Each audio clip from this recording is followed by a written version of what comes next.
Oi, gente, muito bom dia para vocês. Sejam todos bem-vindos ao nosso programa Agora Goiás, ao vivo para você aqui no canal 3.2 da TV Assembleia Legislativa. A partir de agora, a gente tem muitas informações. A gente vai falar de futebol, a gente vai falar de finanças, equilíbrio financeiro. Você está com as contas em dia, está devendo? Fique atento que a gente vai falar desse assunto. Nós vamos falar também de ansiedade, enfim, tem muitos assuntos que te interessam a partir de agora no nosso programa.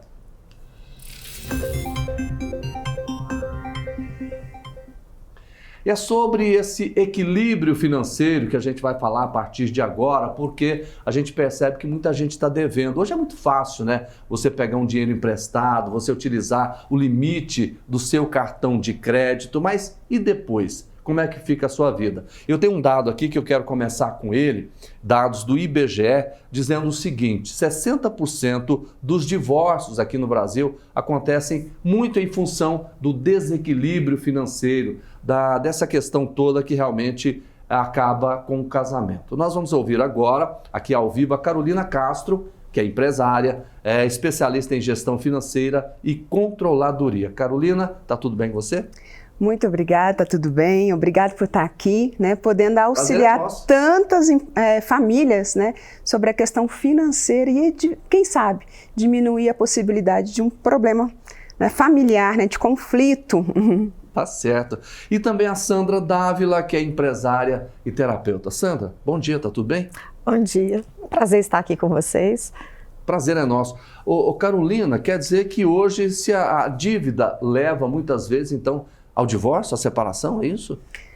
Por quê? Um dos dados que foi levantado pelo IBGE é que dentro dessa porcentagem de quase 60%, a maior parte é por infidelidade financeira. O que é infidelidade financeira?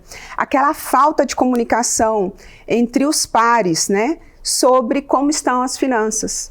Às vezes é o homem que gasta demais, às vezes é a mulher. Um não saber sobre os ganhos do outro, o que está acontecendo de verdade dentro, né, da vida conjugal financeira. Então, esse é um dos maiores problemas que os casais enfrentam, a falta de comunicação, porque eles têm uma comunicação diferente. O homem pensa diferente da mulher em relação a dinheiro. Quer ver uma coisa? Sim.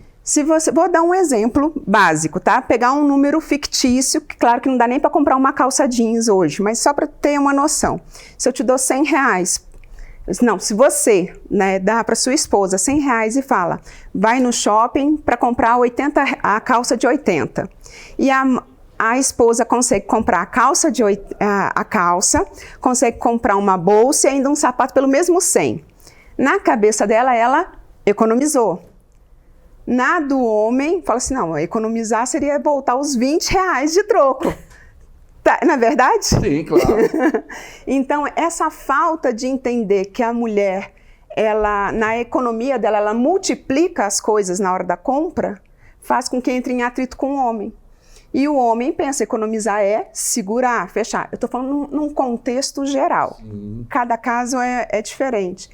Mas isso gera conflito de falar, eu não posso falar o quanto que eu ganho, senão o outro vai usar mais. Tá certo. Ô Sandra, se a pessoa, qualquer um, ou homem ou mulher, fizer uma dívida, pegar um dinheiro emprestado, ele tem que contar para o outro?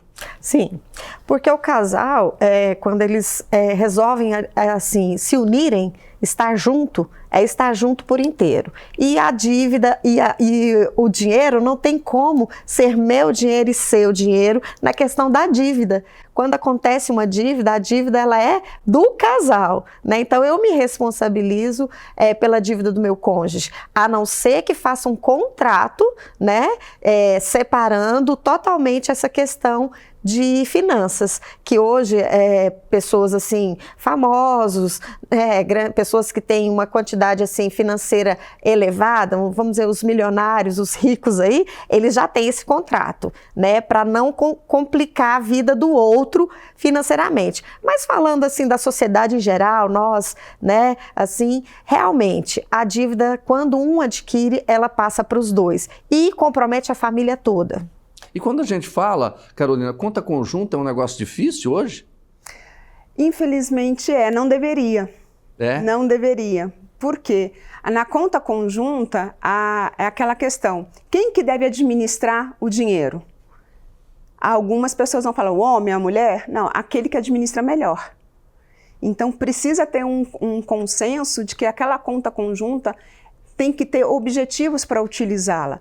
A falta de objetivos e a falta de sonhos compactuados entre família também atrapalha a vida financeira. Porque se eles não têm um objetivo para juntar o dinheiro, não têm um objetivo para usar o dinheiro, acaba que aquela motivação diária ou até mesmo a ansiedade que vocês vão abordar hoje faz com que a pessoa gaste a mais como se o mundo fosse acabar hoje. E isso também entra nas crenças limitantes. Já ouviu falar sobre crenças limitantes em relação a dinheiro? Não, como é que é? Quando nós éramos pequenos, a gente manuseava muito dinheiro, não é? Não era tanto cartão como é hoje. Sim, sim. Uma das coisas que parece fútil, parece bobo, mas a mãe chegava e falava, menino, vai lavar a mão que dinheiro é sujo, não peguem dinheiro que dinheiro é sujo. Sim. Inconscientemente, as crianças depois começaram não, dinheiro é sujo, não vou pegar. Então não tenho o prazer de lidar com aquilo.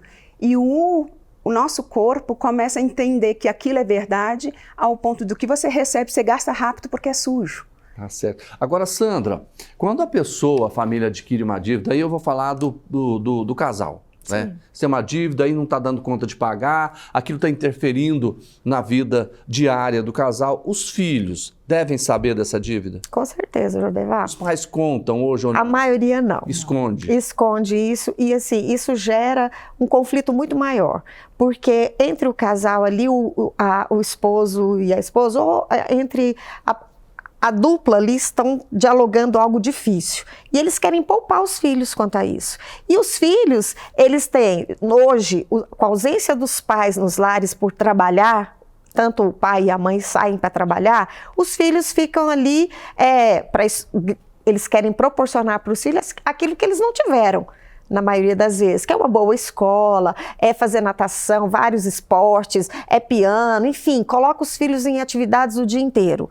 Quando surge uma complicação financeira, primeira coisa, tem que reduzir gastos. Ah, não, mas eu não posso fazer isso com os nossos filhos. E aí fica mantendo o padrão. E os filhos não sabem. Aí, de repente, o casal entra num conflito tão grande que ocorre o divórcio. Quem sofre? A família toda. E os filhos, muitas das vezes, pagam um preço e falam, por que vocês não me falaram que estava difícil? E aí vem aquela realidade assim, chocante para eles. Do dia para a noite, tira tudo. E eu passei por isso. É mesmo? Quando eu tinha 11 anos, meus pais se separaram. E a gente eu, a minha mãe e as nossas irmãs, fomos morar numa oficina mecânica de favor, porque justamente o meu pai e minha mãe se separaram e não falaram das dívidas que estavam acontecendo. E antes vocês tinham uma vida boa? A gente estava no melhor colégio, casa com piscina, quarto para cada uma das filhas, tudo. Então, como é que foi isso na sua cabeça? É muito chocante, porque fica assim, por que não falaram antes? Talvez a gente tivesse se adequado primeiro, né? E também entenderia o porquê de tantos conflitos dentro de casa, que a gente achava que a culpa era nossa. Que os filhos acabam pensando que a culpa é deles.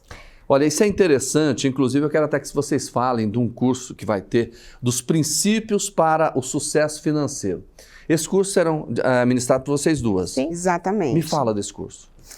Então, esse curso, ele envolve a família toda. São 10 lições onde a gente explica e coloca assim bem claro o papel de cada um, né, em relação ao dinheiro e como a gente pode ajudar pessoas a sair de dívidas. Então, é um curso no qual a gente fala assim abertamente do envolvimento de que para se manter uma vida financeira equilibrada, nós temos que trabalhar para ganhar, né? Sim. Tem que ter o trabalho, então a gente ganha, a gente tem que aprender a gastar esse dinheiro, a gente tem que aprender a poupar, investir e doar. Porque muitas das vezes, emocionalmente, eu faço algo ali de momento que vai me prejudicar a vida inteira. Como é que faz para se inscrever? Então, tem que pagar alguma coisa? Não tem que pagar, é gratuito, é aberto à sociedade. Sim. Quem quiser participar, nós temos tanto o curso presencial no setor marista, como nós temos também o online, que é aberto para o mundo todo, onde fala português, você pode ter acesso pelo link ao vivo, que é um webinário que acontece ao vivo, toda sexta-feira à noite, a partir de setembro. E aí pode pegar o telefone da Sandra, pode né? deixar o telefone, pode deixar os endereços também nas redes sociais, o que vocês quiserem. Ok. Então, pode estar falando comigo pelo WhatsApp ou ligando no 629-9971-9171. Esse curso, ele dura 2 meses, ele tem uma apostila na qual ali a gente passa todas as informações e o custo, a Carol falou que não tem custo, o custo é a apostila. Você compra, o material é seu, você leva para sua casa e ali a gente vai desenvolvendo cada semana, uma vez por semana, a você aprender a administrar as suas finanças. E dependendo do caso, se a família não tem condições financeiras, mas quer participar do presencial, ela entra em contato, ela passa por uma conversa conosco e a gente faz a doação da apostila. Que legal. Olha, gente, fiquei muito feliz em conversar com vocês, gestão financeira, como equilibrar as finanças, né? Como não ficar devendo, é um desafio. Né? Parabéns a vocês e muito obrigado a Carolina Castro, empresária, um bom dia para você. Obrigada. Sandra, obrigado também. Prazer estar aqui, Jodevá. Nós agradecemos. 62-99971-9171. Isso. Pode entrar em contato, então. Um abraço para vocês. Obrigada. Bom curso, eu tenho certeza que vai ajudar muita gente. Com certeza. Vamos seguindo aqui. O plenário Íris Rezende recebeu na última noite advogados que foram homenageados pelo deputado Virmondes Cruvinel numa sessão solene. A reportagem é da Monalisa Carneiro. Em comemoração ao Dia do Advogado, celebrado em 11 de agosto, cerca de 190 juristas foram homenageados com certificado de mérito legislativo por iniciativa do deputado Virmondes Cruvinel. A advocacia ela não só é a minha profissão, a minha escolha, mas ela é a minha missão, o meu propósito de vida. Então, para mim, tem muito significado, tem muita importância. O presidente da OAB Goiás, Rafael Lara, salientou a importância da solenidade. Reconhece a importância da nossa profissão na sociedade, a profissão que é a única profissão privada com previsão na Constituição Federal e a maior e mais respeitada instituição civil desse país. Esse ato de reconhecimento da Alego coroa o mês da advocacia. O deputado, que também é advogado, falou sobre o reconhecimento aos profissionais. Nós sabemos o papel valoroso da defesa de direitos, o papel que a advogada assegura aos cidadãos goianos. Essa história importante de lá para cá, desde 1827, da criação dos cursos jurídicos no Brasil, para a data de hoje, nós percebemos o papel no resgate da democracia, da retomada de direitos e principalmente no momento atual, no pós-pandemia, que a OAB também tem sido muito presente nas atividades perante a sociedade. Então a Assembleia Legislativa reconhece isso e nós também, na condição de advogados e deputados, fazemos questão de ressaltar que a casa aqui é uma casa que gosta de receber boas ideias da advocacia.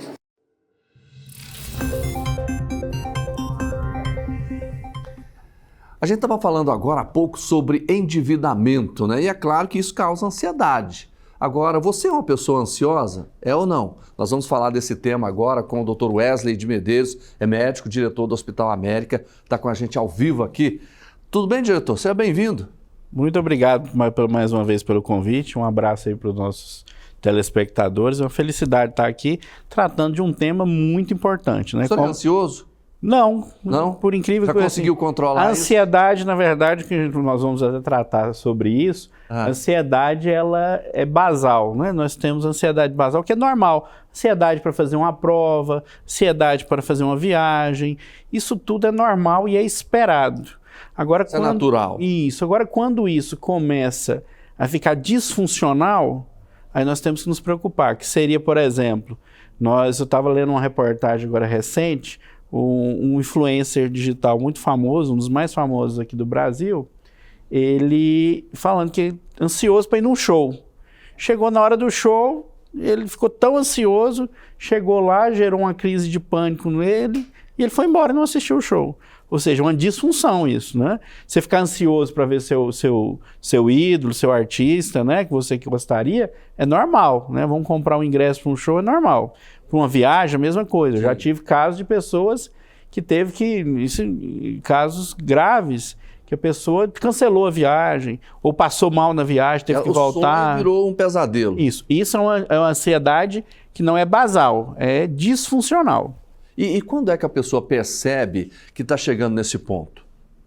geralmente, para não chegar nesse ponto extremo, desses dois exemplos que eu usei, a pessoa ela tem que entender o seguinte, como eu disse, vou fazer uma prova. É normal eu ter uma ansiedade, uma apreensão natural de um processo de uma prova. Agora, quando eu percebo que aquela ansiedade está me atrapalhando a estudar, por exemplo, então eu sento aqui para estudar, aí eu começo a preocupar, né? Até a própria etimologia da palavra, né? A ansiedade é uma preocupação. O que é? Você está preocupando a sua mente com a coisa no futuro, né? A gente tem até uma máxima na psiquiatria que fala: o ansioso, ele vive no futuro, e o deprimido vive no passado. Você já deve ter ouvido falar isso, né? Então, o ansioso, ele preocupa a mente. Preocupações são normais, né? Como as meninas falaram aqui, ó. Eu tenho uma dívida, é natural eu ficar preocupado em pagar ela. Agora, quando eu passo a me preocupar tanto com essa dívida e começo a tomar atitudes que atrapalham eu sanar esse processo, é uma ansiedade, é uma questão patológica que eu tenho que procurar ajuda. O senhor falou 2 exemplos aí, da viagem e também do show, não é isso? O que a pessoa tem que fazer quando ela está muito ansiosa para ver um show, por exemplo, e de repente a coisa vai tomando um outro caminho, uma outra proporção? O que ele pode fazer, o que ele deve fazer de imediato para tentar evitar isso? Nós usamos o exemplo do show e da viagem, né, que são exemplos simples e do cotidiano nosso. Mas essa pessoa ela tem que entender que isso é só a situação do show, a situação da viagem, é que está desencadeando, é um processo que está desencadeando essa ansiedade. Mas se a pessoa for ver, no dia a dia, o que a pessoa tem que entender? Que o dia a dia dela, ela é uma pessoa ansiosa por natureza. Ela fica ansiosa no trânsito, ela fica ansiosa na escola, ela fica ansiosa no trabalho. Então são sinais e sintomas que vão aparecendo no decorrer da vida que chega a culminar nesse ponto, né? De não ir num show, de chegar lá e não exercer o que eu fui exercer. Então é bem sutil.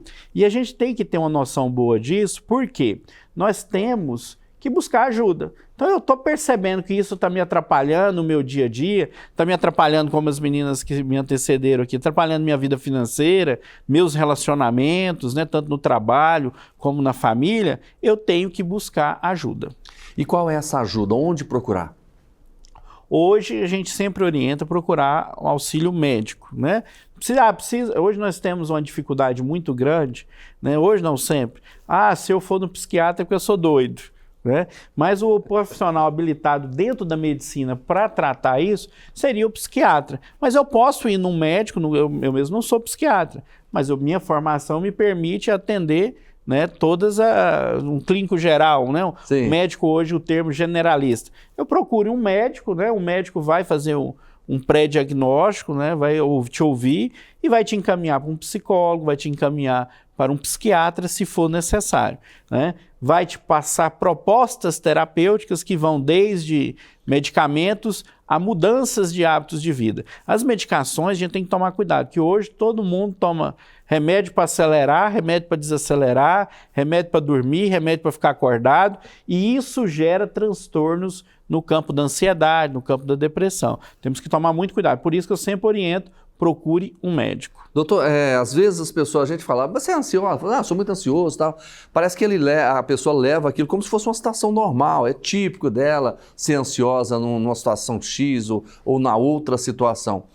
Não é normal, né? Ele tem que resolver essa situação. Tem que resolver. Né? Porque ela pode gerar a linha, como eu disse para você, a linha é muito tênue, né? De você ter uma ansiedade basal, que é o normal do dia a dia, né? Então, fui lá dar entrevista para o Jodevar. Estou ansioso, né? Um grande jornalista do nosso estado, né? Fica ansioso, participa lá do programa. Normal, né? Não é o meu cotidiano, né? Eu dou várias entrevistas, mas não é meu dia a dia. Eu não estou tão confortável como se eu estivesse lá no hospital. Agora, se eu tivesse essa ansiedade e me atrapalhasse, chegar aqui na sua frente, gaguejar, né, ficar nervoso, suar as mãos, a entrevista ia ficar disfuncional. Então, o que eu tenho que ter em mente? Passou a atrapalhar, eu tenho que ir atrás de ajuda. E hoje o Brasil, já para você ter ideia, é o país mais ansioso do mundo. Hoje nós temos uma taxa de 9,8%, quase 10%, que gira em torno de 18 milhões diagnosticados, né, fora o subdiagnóstico. Eu queria até tratar com o senhor, quando a gente fala nessa situação, a gente lembra das redes sociais, né? Porque hoje a gente vê, as pessoas não conseguem passar meia hora sem acessar o telefone celular, ver o WhatsApp, ver o Instagram e por aí afora.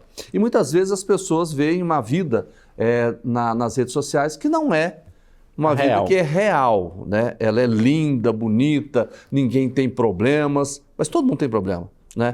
E ela pensa, ela fala, mas eu tenho tanto problema, e ali a pessoa que eu estou acompanhando não tem problema. E o que isso causa na cabeça dessa pessoa? Hoje, muito bem lembrado, o Josevar, as telas, né? O mundo digital hoje, ele é considerado hoje, né, pela OMS, Organização Mundial de Saúde, uma das grandes causas das disfunções no campo psíquico, né, na nossa mente.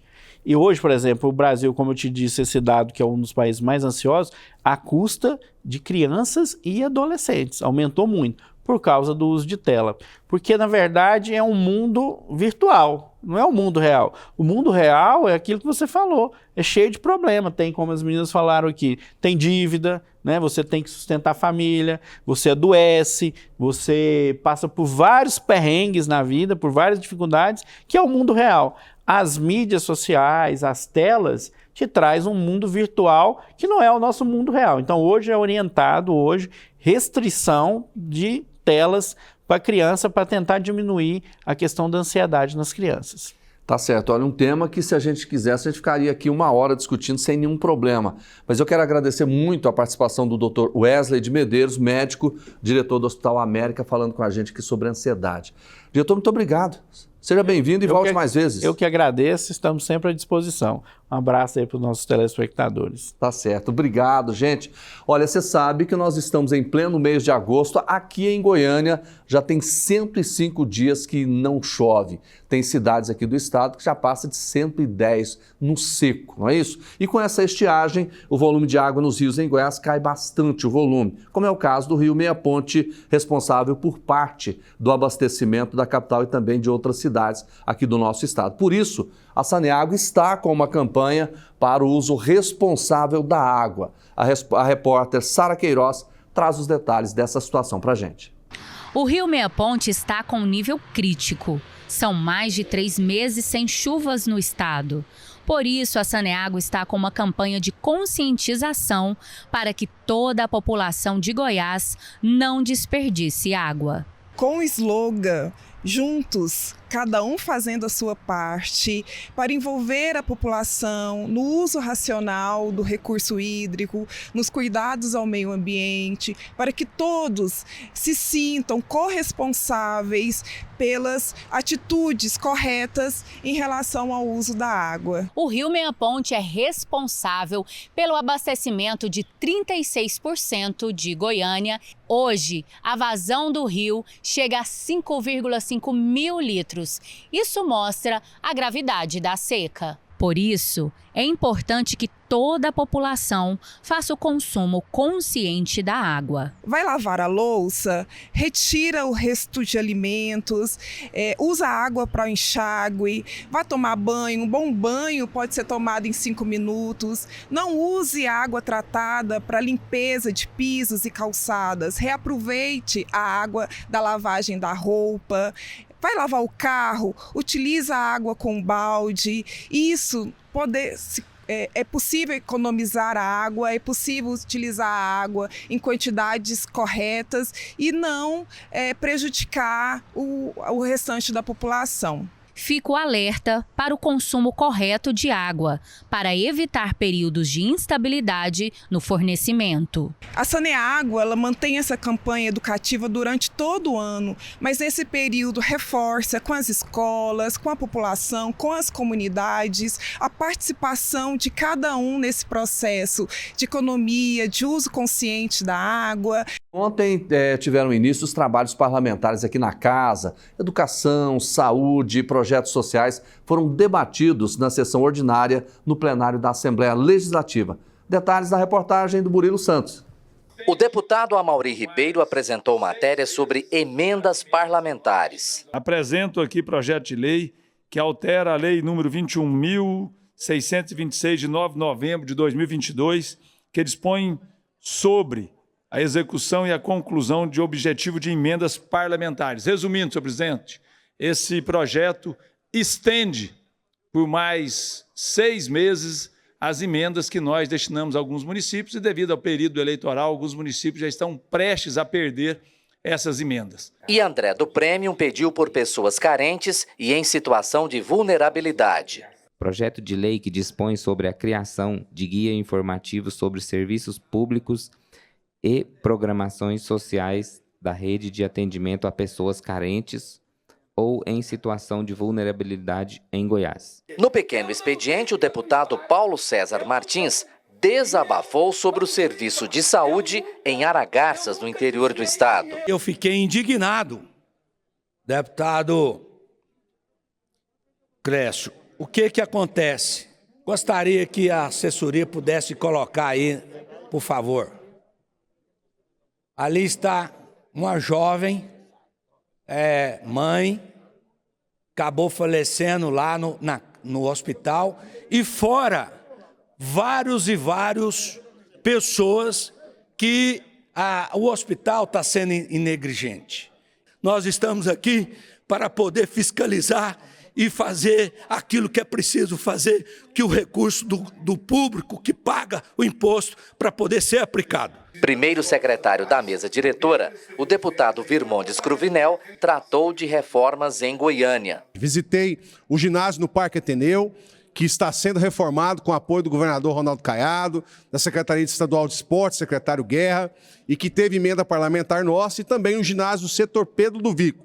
2 áreas importantes de ação aqui, de atividades esportivas na cidade, principalmente o Setor Pedro do Vico, que estava largado. E a deputada Bia de Lima lembrou o Dia Nacional dos Trabalhadores em Educação. Em nome de todos os trabalhadores em educação desta casa, aqui representando toda a educação, venho aqui deixar o meu abraço a todos os trabalhadores pelo Dia Nacional dos Trabalhadores e Trabalhadoras em Educação, não só aqui, porque é um dia nacional, tanto dos municípios, do estado e do nosso país.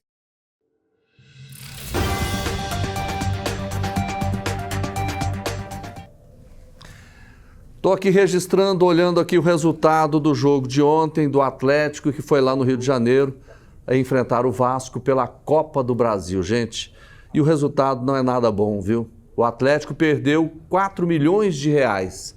Esse era o prêmio para quem classificasse para a próxima fase da Copa do Brasil. Dinheiro que o Atlético perdeu. Não foi isso, Hugo Duarte? Bom dia para você. Bom dia, Jorge Var. Bom dia a você que está sempre na audiência desse programa maravilhoso. O Atlético era esperado.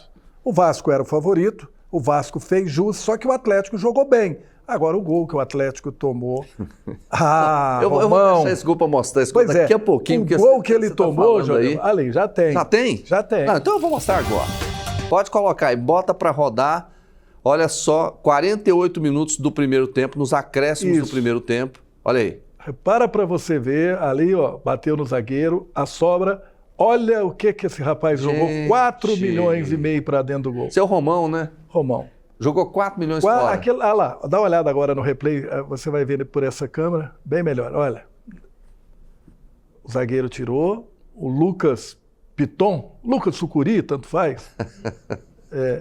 Que gol estranho, né? Olha só, passou pelo goleiro, pelo zagueiro, e o Romão bateu 3 vezes na perna. Olha para isso. Gente, bate daqui, bate dali, a bola vai e entra e o Vasco vem. Por que o Vasco classificou? Olha, porque no primeiro jogo ficou empatado aqui no estádio Antônio Ascioli, quando o Atlético poderia ter vencido até por 5-0 e jogou fora a chance. Pagou o preço. Aqui no Antônio Ascioli foi 1-1, o Atlético vencia o jogo até o final da partida, teve 4, 5 oportunidades para golear e ontem... poderia ter ido para os pênaltis, porque o Atlético jogou bem. Só que não adianta jogar bem, mas perdeu. Vou mandar um abraço pro Kennedy. Olha só como é que ele montou lá as nossas imagens lá. Esse cara é campeão, ele é maravilhoso. Parabéns ao Kennedy. Faz tudo, né? Entende de tudo. Está sempre atento aqui. E a gente vai mostrando aqui, você falou que o Atlético, apesar disso, ele jogou bem? Jogou bem, poderia ter, o Vasco era favorito, jogando em casa, mas o Atlético, num lance que não poderia ter acontecido, você viu o gol que o Vasco fez, não interessa, a bola entrou, mas o Atlético poderia ter conseguido o empate e ter ido para os pênaltis. Agora, pênalti nós não vamos saber nunca quem queria vencer, porque não tem favorito. Exatamente. Olha lá, não pode tomar um gol desse. O Romão, 3 oportunidades que teve para tirar a bola e não tirou. Olha, é triste, né? Porque é mais um time goiano que vai se despedindo da Copa do Brasil. Eu falo mais um porque o Goiás joga amanhã, não é isso? Contra o São Paulo aqui. Só que é uma parada difícil, né? É isso. E treinador novo. Essa eu não entendi. Me explica aí. Quem que é o treinador? Mancini. O Wagner Mancini, que era do Atlético. Saiu do Atlético, acertou com o Goiás, é o novo treinador do Goiás. Muita gente criticando, mas eu gosto dele, é um bom treinador. E é aquilo que eu digo, treinador só não resolve, precisa ter um time bom. E o time do Goiás é melhor do que o Atlético. Pois é, porque você está falando isso aí, vamos lembrar, enquanto a gente vai vendo as imagens aí, é esse time aí que o Wagner Mancini treinou, se não me engano foram 4 jogos, 4 ou 5, não ganhou nenhum. 5 jogos. Ele não ganhou, né? Aí ele foi demitido do Atlético, né?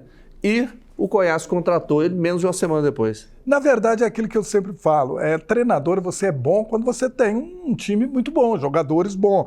Não existe treinador com jogadores ruins. O time do Atlético no papel era muito bom, mas dentro do campo não conseguiu mostrar. E o Mancini não conseguiu, o Jair Ventura não conseguiu. Isso não quer dizer que o Mancini não possa melhorar o Goiás. Eu acredito que ele vai fazer um bom trabalho e brigar aí para voltar. Será que ele já dirige o Goiás amanhã contra o São Paulo? Olha, hoje o treinador precisa ser liberado pelo BID, tem que estar, né? Antigamente era só o jogador, hoje o treinador também tem que ter condições para poder treinar. Se sair no BID, o nome dele, ele treina, senão aquele velho migué de ficar lá em cima do telefone. Ficar observando, né? O cara não quer estrear, porque já vai estrear praticamente com uma pancada, né? Com uma ataca. Você está falando que o Goiás vai perder? Não, o Goiás, não é que o Goiás vai perder, o Goiás pode. O São Paulo joga por 3 resultados. Eu nunca vi isso. Derrota por um gol, empate ou vitória. Não pode jogar 4,5 milhões fora. Para mim, o São Paulo. Já está em 4,5 milhões, é? Essa fase agora, se passar, né? Se passar, vai para as quartas de final, fica entre os 8 melhores. Aí já é o prêmio 6 já milhões, né? Quase 6 milhões, e né? a final, 70 milhões. Gente, é um jogo... jogo... campeão, né? Essa é interessante, né? Um jogo de 4,5 milhões de reais. E não satisfeito na final, 70. 70 milhões? 4 não tá bom, não. 70 milhões está ótimo. O que você acha, então, que vai ser o resultado amanhã? Olha, para mim vai empatar, mas o São Paulo classifica. O São Paulo tem... Se o Goiás tivesse empatado lá ou vencido, o Goiás era o favorito, mesmo sendo da Série B. Mas para mim o São Paulo não vai deixar escapar esses 4 milhões aí pelo ralo. Será que a Maristela também acha isso? Qual que é o placar, Maristela? Fala, tá acompanhando aqui. Como é que vai ficar o jogo do Goiás contra o São Paulo?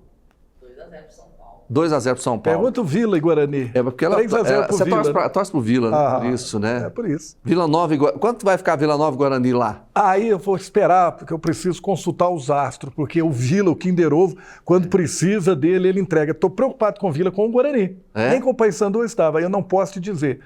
Mas de coração mesmo, o Vila, se não jogar muita bola, ele toma uma surra do Guarani.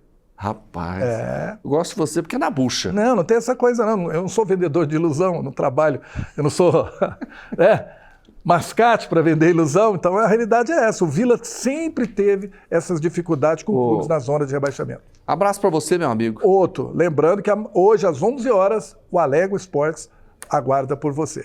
Tá certo, gente. A umidade relativa do ar tem atingido níveis preocupantes, não só em Goiânia, mas no estado de Goiás. Isso exige cuidados especiais para proteger a sua saúde. A Sara Queiroz chega trazendo mais detalhes para a gente. O clima seco em Goiânia tem trazido muitos problemas de saúde para a população. Na última sexta-feira, o Instituto Nacional de Meteorologia registrou o dia mais seco do ano, com uma umidade de 13%. Aqui nesse hospital, o número de atendimento de pacientes aumentou em 50%. Por isso é importante tomar alguns cuidados nessa época do ano. Sempre manter a higiene das mãos, evitar o contato muito próximo, porque apesar de ter diminuído os casos, a Covid ainda está, né? A gente teve alguns casos, inclusive durante o mês passado teve um aumento dos casos, não só de síndromes respiratórias, mas de Covid também. Então, manter sempre afastado quando perceber sintomas gripais, né? Manter vacinação sempre em dia, eu sempre oriento. Bebês, crianças, adolescentes e adultos não escapam dos sintomas que o tempo seco provoca no organismo humano. Em alguns casos, é preciso procurar atendimento médico. A gente percebe de queixa, tosse, chiado no peito, eventualmente febre, espirro, são sintomas gripais. A população goianiense tem tomado algumas medidas para garantir a saúde durante essa época do ano. Eu coloco um umidificador, eu tenho, aí durante a noite eu coloco ele, porque eu fico o dia inteiro fora, né? Bastante líquido, né? Agora tá muito seco, bastante água, somente água, né? Para hidratar. Pele também, bastante pasta hidratante e durante o dia protetor solar. Beber bastante água, né? Não é mesmo? Faz bem para a saúde. Bastante banho e hidratação também, né? Bastante água. Água, tomo água, bastante água. Eu coloco climatizador, umidificador no quarto, ameniza bem. E o dia que esquece de ligar, aí no outro dia você amanhece com o nariz seco. Essa região aqui é com muito incômodo e a minha mãe tem 91 anos, ela já criou o hábito, sabe? Todo dia ela já aprendeu a ligar o umidificador. E quando a gente vem aqui para Goiânia, que eu sou do interior, a gente não traz, né, o aparelho, aí coloca toalha molhada ou uma bacia de água.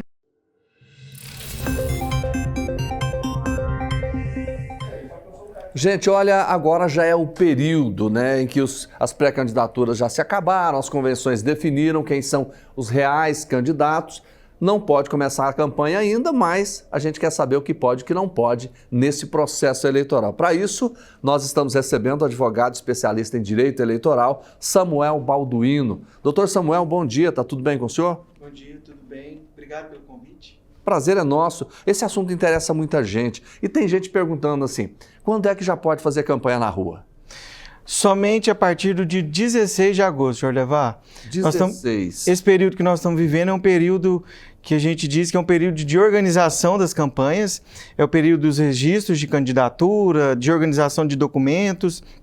Na segunda-feira, no dia 5, encerrou o prazo para as convenções, né, todas as convenções. Certo. E esse período, do dia 6 ao dia 15, é o período para que as campanhas, as coligações, os partidos possam se organizar.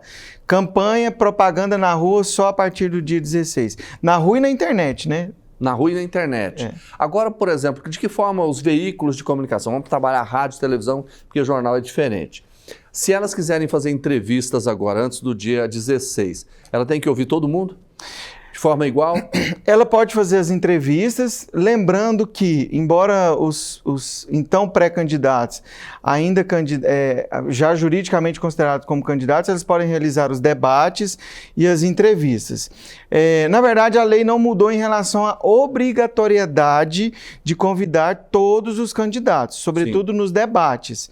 Então, prevalece aquela que tem dentro aquelas candidaturas cujos partidos têm representatividade lá no Congresso Nacional. Se não tiver, não é obrigatório. Se não tiver, não é obrigatório. Agora, para o bem da democracia, sobretudo nas entrevistas, todas as redes de transmissão, seja de rádio ou de televisão, têm convidado todos os candidatos para que todos sejam efetivamente ouvidos e tenham participação. Doutor Samuel, no caso de um debate, nós temos, vamos pegar Goiânia, nós temos, se não me engano, 7 candidaturas, não é isso? Isso. Tá.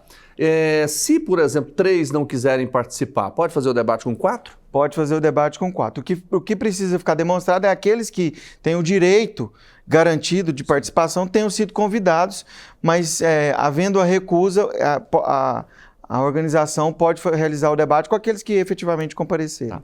A partir do dia 16 de agosto desse mês, o que não pode numa campanha eleitoral? Bom, o que não pode? Especificamente, na rua, nós não podemos ver a utilização de outdoors, essa já é uma proibição. Não pode ter outdoor mais? Não pode. Nós não podemos ter aquela propaganda volante, o carro de som passando lá na porta de casa no domingo, por exemplo, então nós não vamos... Som alto. o som alto também não pode. E é importante entender o seguinte, Jorel, entende-se como carro de som qualquer veículo de som. Sim. Então, é muito comum, principalmente no interior, a gente responde algumas consultas em que o candidato, doutor, não pode carro de som, mas pode a bicicleta com som. E de fato a lei tinha permitia essa interpretação, hoje houve essa mudança. Então qualquer veículo, seja ele automotor ou não, bicicleta, cavalo, qualquer veículo não pode ser utilizado para propaganda volante, é o termo que a lei usa. Carreata. Carreatas podem, passeatas só a partir do dia 16, carreata, passeata, caminhadas, passeio ciclístico. E nesses eventos, é importante dizer que o carro de som que não pode ser utilizado na propaganda volante, no dia a dia, ele pode ser utilizado para conduzir esses eventos. Sim. Então é a única exceção para a utilização de som. Com candidatos. Então, se não tiver candidato, não pode. Não pode, não vai poder. Tá certo. Agora, por exemplo, numa campanha como prefeito e vereador, se tiver um candidato a vereador, pode? Também pode, com a carreata e com o som, conduzindo esse evento. Certinho. Vamos passar para o eleitor. Doutor Samuel Balduino, o eleitor, por exemplo, agora que ele estiver em dívidas com a justiça, deixou de votar nas 2 últimas eleições, ele pode votar? Quando é que ele fica impedido? Jordevá, o eleitor vai ficar impedido de votar se ele não obteve a quitação eleitoral dele dentro do prazo estabelecido em lei, e esse prazo se encerrou no mês de junho. Certo. Então, é importante dizer o seguinte, a Justiça Eleitoral ela estabelece um período para que ela possa se organizar. Se organizar para a eleição. Então, ela está sempre em funcionamento, ela não funciona só no período eleitoral, mas ela se organiza, inclusive no que diz respeito ao que a gente chama de alistamento eleitoral. Passado esse período, ela precisa se organizar especificamente para as eleições. Correto. Então, todo o sistema ele é travado, vamos dizer assim. Então, o eleitor, seja candidato ou seja o eleitor, que não obteve a sua quitação eleitoral, a sua regularidade eleitoral dentro do prazo estabelecido pela legislação, agora ele não consegue mais. Então, é importante que o eleitor até entre no site ou no aplicativo da Justiça Eleitoral e verifique como é que é a situação dele, porque corre o risco dele não estar quite, porque ele não votou em eleições passadas, por exemplo, e aí ele se deslocar até o seu local de votação e não conseguir votar. Doutor Samuel, hoje, por exemplo, na hora de votar, a gente usa digital. Digital. Não é isso? Biometria, né? Biometria, exatamente. Quem não fez a biometria, não vota? Não, a Justiça Eleitoral ela vai permitir em alguns casos, porque eu não sei se durante a eleição de 2020, em razão da pandemia, ela abriu mão dessas questões e ela entendeu por bem que ainda não era necessário, obrigatória a biometria para essa eleição, né, por causa desse tempo. Então, ela vai permitir, desde que todo o cadastro dela do eleitor esteja correto e ela chegue lá com o documento com foto e ela possa votar. Então, haverá essa permissão em locais em que a biometria não foi amplamente regularizado. Certo. Vamos falar agora de campanha, recursos para campanha. Quem pode fazer doação para campanha? Doação apenas pessoa física, empresas não podem fazer doação para campanha. É uma fonte vedada que pode, uma vez recebido pelo candidato, ele pode ser cassado. Então, apenas pessoas físicas podem fazer a doação. Pessoas jurídicas, entidades sem fins lucrativos, ninguém pode fazer mais. Mas a doação de pessoa física, ela tem limite? Tem limite. O limite é de 10% da receita anual bruta do exercício anterior. Então, o que a pessoa declarou como renda no ano de 2023, ou declarou agora no imposto de renda que se encerrou esse ano, que foi feito esse ano, relativo a 2023, ele pega aquela renda bruta que ele declarou anual, 10% é o limite de doação que ele pode fazer, e mais ainda, pessoas que a Justiça Eleitoral não tem aceito a doação de pessoas que têm um benefício social. Aquelas pessoas que recebem algum tipo de bolsa família, alguma coisa assim, elas não podem fazer essa doação. Agora, doutor, é claro que tem a doação, né, de pessoa física, mas tem o fundo partidário. Com o que o candidato pode gastar esse dinheiro? nós temos o fundo partidário e o fundo eleitoral, e é importante mostrar essa diferença. Ah, qual que é? O fundo partidário é o dinheiro que todos os partidos recebem e recebem todo ano, independentemente de existir ou não, estar ou não no período eleitoral. E o partido pode gastar com as suas candidaturas, né? Os candidatos a prefeito, vice-prefeito e vereadores. O fundo eleitoral é um fundo específico para as eleições. Então, o partido é mais ampla essa possibilidade de gasto do fundo partidário. Agora, o fundo eleitoral é o fundão, que o pessoal questiona muito a legalidade disso. Chegou a quase 5 bilhões? Isso, né? Esse. Esse fundo eleitoral ele só pode ser gasto com a campanha eleitoral. Não pode ser gasto com o partido. Ele não pode ser gasto com despesas gerais do partido, que não dizem respeito à campanha propriamente dita. Material de campanha, assessoria jurídica, assessoria contábil, para a campanha especificamente. Eu vou até dar um exemplo, que ontem eu estava vendo que o PL, né, tinha contratado um voo, um jatinho, né, para levar um deputado para ajudar na campanha de um determinado candidato em uma cidade. Isso pode, aí já não é com uma campanha, é com o partido. O fundo partidário pode ser utilizado para isso, inclusive durante a pré-campanha, né? Que a gente viveu até a segunda-feira, quando encerrou o prazo para as convenções. Isso pode ser gasto. Agora, o que não pode ser gasto é assim, ó, o presidente do partido, o fundo eleitoral, o presidente do partido quer fazer algumas visitas. O fundo eleitoral não pode ser gasto com isso. O fundo partidário pode, porque o fundo eleitoral diz respeito à eleição de alguém. Então, o candidato já aprovado em convenção ou com o registro recebido, ele pode gastar com o jatinho com o qual ele vai se locomover, ou os candidatos a vereador, eles podem gastar. O presidente do partido já não pode mais, aí ele tem que gastar o dinheiro só do partido. Tá certo. Eu quero convidar o senhor para voltar mais vezes para que a gente possa depois dizer o que pode, o que não pode no dia da eleição, né? Essas coisas todas, porque aí depois vem programa no rádio, na televisão. Aliás, a partir de quando? 26? A partir do dia de 26 até o dia 3 de outubro. Tá certo. E lembrando que todos os dias tem programa, viu? Até domingo? Até domingo. Aí há um revezamento entre os programas de prefeito e vice-prefeito e os programas de vereador. Primeiro turno dia 6 de outubro, não é isso? Dia 6 de outubro, nas cidades onde há o segundo turno, é o último domingo de outubro. Confesso para você que eu ainda não olhei a data certinho. Falo agora para o senhor. O último domingo de outubro vai dar no dia 27 de outubro. 27 de outubro, segundo turno. A lei simplificou, né? viu, Jordevar?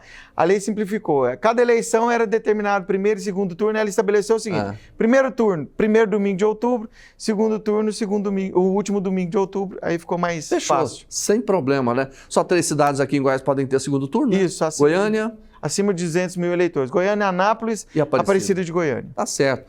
Dr. Samuel Balduino, advogado especialista em direito eleitoral, muito obrigado pela participação do senhor. Eu que agradeço o convite mais uma vez. Tá certo, e com isso a gente encerra mais uma edição do nosso programa aqui Agora Goiás, ao vivo para você na TV Assembleia Legislativa, canal 3.2. Mas amanhã a gente volta no mesmo horário. Obrigado pela companhia, um abraço e até lá.